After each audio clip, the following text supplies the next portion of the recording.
Vyasa Media Network. It's just the way the body experiences it. So if we as children are experiencing something as intense or, on extreme emotions, then our body starts building, or our brain, or we start building this ego. But what happens is, and that ego helps us survive through those childhood years, which is very necessary in those childhood years, Very because necessary. otherwise we would break down mentally or emotionally.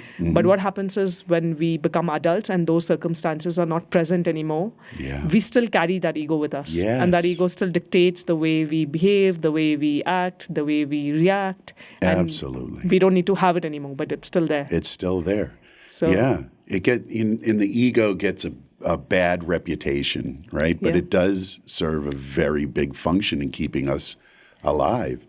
In that first 7-year period, we're in a theta brainwave state, right? We're in a hypnotic state pretty much. So any information that comes in, we don't analyze it. We don't look at good or bad, right or wrong. We just take it in as truth, and it gets lodged in our subconscious. And that's really where most of the programming occurs in that time frame. And it gets lodged in there. We don't know that it's there, but we have lessons that from things we've heard and experiences we have at that young age. And you're right, by the time we're 7, we're ready to start making, having our own experiences and having our own beliefs and making judgments based on all of that stuff that's in the background. And the ego still stays in the way. And I see, when I see it, I've been on this tour doing breathwork events for very large entrepreneur groups. And, the type of breathwork that I've been leading is very, I don't want to call it psychedelic. It's very, how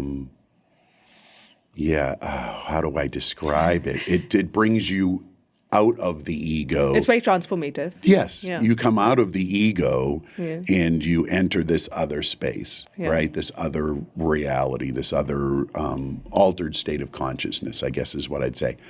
But there's a moment in the breath work where the ego has to get out of the way. And there are some people who can do it, and there are some people who cannot, because of the rigidity of their ego construct. Like their walls are so strong that their ego wants to keep them so safe that it will not allow them to have this experience. And it's fascinating to watch. And I can almost look around the room just before we begin and know who's going to go and who won't, because the ones who don't are sitting there like this.